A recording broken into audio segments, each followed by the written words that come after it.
Assalamualaikum warahmatullahi wabarakatuh. Selamat pagi dan semangat pagi anak-anakku sekalian, siswa-siswi kelas 5A dan 5B, Nigada yang hebat dan bermartabat.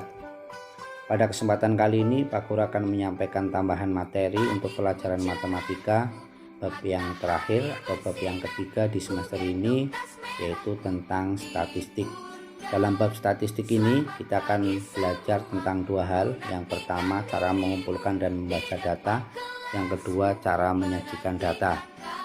Materi ini terpaksa Pak Guru sampaikan dalam bentuk pembelajaran jarak jauh karena kita masih dalam masa pandemi COVID-19. Tentunya Pak Guru berharap anak-anak sekalian tetap dalam keadaan sehat, tidak ada yang sakit, tetap bisa menjaga kesehatan sehingga nanti kita bisa kembali lagi berkumpul di Nigada yang kita cintai ini. Anak-anakku sekalian, materi yang pertama mengumpulkan dan membaca data.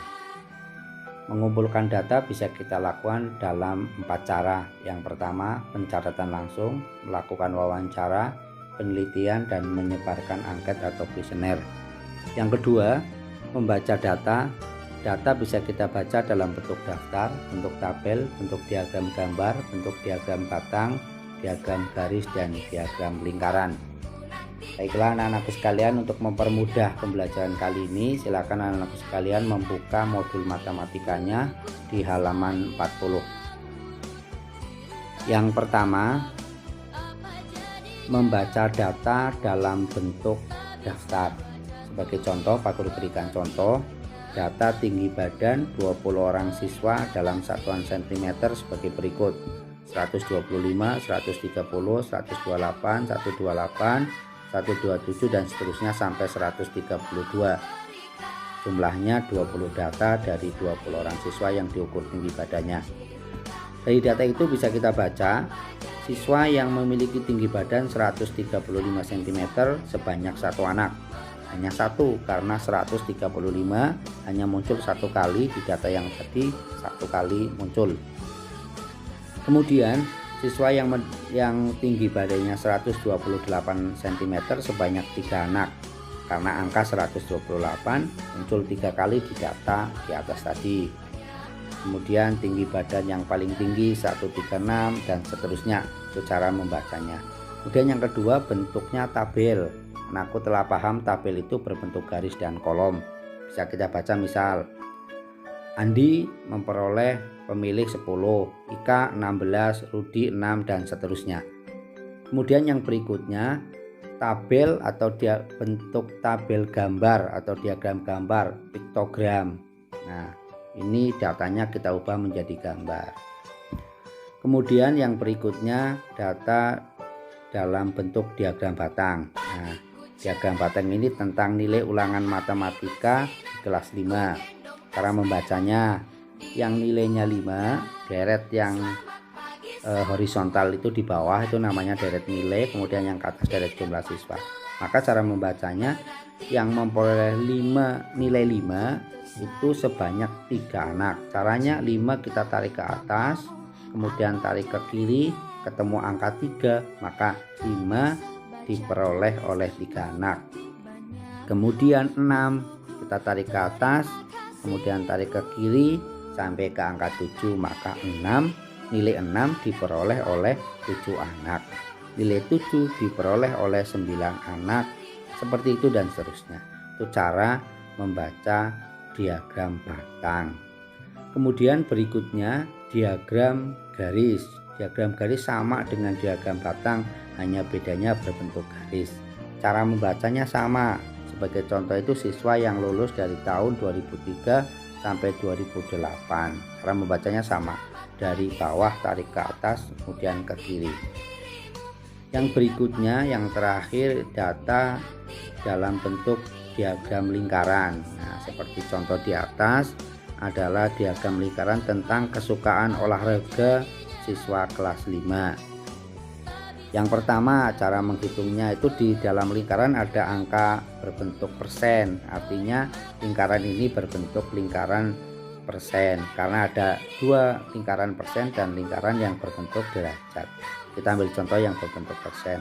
Cara menghitungnya, misalkan Siswa yang menyukai tenis, di atas itu tulisan tenis sebetulnya 15%, karena nggak begitu jelas terlihat.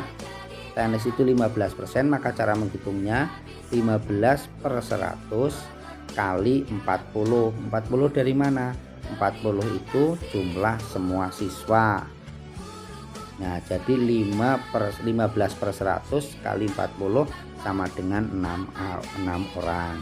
Sehingga yang menyukai tenis sebanyak 6 orang. Menghitungnya seperti itu dan seterusnya. Kemudian setelah kita mengumpulkan data dan membaca data, sekarang kita belajar menyajikan data. Tadi membaca, sekarang menyajikan data. Menyajikan data dalam beberapa bentuk. Yang pertama dalam bentuk tabel. Pak Guru kasih contoh data tentang PDP COVID di 4 kecamatan di Kabupaten Cilacap. Kesugihan 1, Majenang 15, Kedungreja 5, Gandung Wangu 4. Data itu kita ubah dalam bentuk tabel seperti di gambar. Ada kolom nomor kecamatan PDP COVID-19. Kesugihan, karena kesugihannya 1 orang maka di kolom PDP kita isi 1. Majenang 15 orang kita isi 15. Kedungreja 5 orang kita isi 5. Gandrung Mangu 4 orang kita isi 4. Kemudian jumlahnya 25. Itu berarti kita sudah bisa menyajikan data dalam bentuk tabel. Kemudian selain dalam bentuk tabel juga bisa kita sajikan dalam bentuk diagram gambar. Nah, diagram gambar itu sama kayak tabel tadi, hanya bedanya tidak menggunakan angka tetapi menggunakan gambar. Kita gambarkan seperti itu. Kesugihan ada 1 maka gambarnya hanya 1. Majenang ada 15 maka gambarnya 15. Kedungreja ada 5 gambarnya maka 5, dan seterusnya. Kemudian data tadi kita sajikan dalam diagram batang, maka bentuknya seperti itu. Kesugihan tadi berapa? Kesugihan 1 orang, maka batangnya pun pendek, hanya sampai angka 1. Ke atas kita bikin sampai lurus ke sebelah kiri ke angka 1. Angka 1-nya tidak ada sebetulnya, karena itu diagramnya angka di deret vertikalnya ke atasnya dibikin loncat. 0 tidak terus 1 tapi 0, 2, 4 dan seterusnya. Maka di tengah-tengahnya antara 0 dan 2 adalah 1. Kemudian Majenang kita tarik ke atas sampai ke 15, karena Majenang ada 15 orang. Cara membuatnya seperti itu, cara menyajikannya data dalam bentuk diagram batang. Kemudian yang berikutnya diagram garis, sama dengan diagram batang hanya berbentuk garis.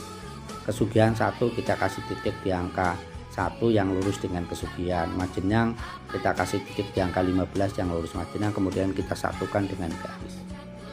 Yang berikutnya diagram lingkaran. Nah, diagram lingkaran, cara menghitung diagram lingkaran kita gunakan yang berbentuk persen dulu. Kesugihan, maka cara menghitungnya 1/25. 25 itu adalah jumlah semuanya kali 100 sama dengan 4%. Kemudian kita jadikan 15, maka 15/25 kali 100 sama dengan 60%. Begitu seterusnya. Terima kasih, selamat belajar. Assalamualaikum.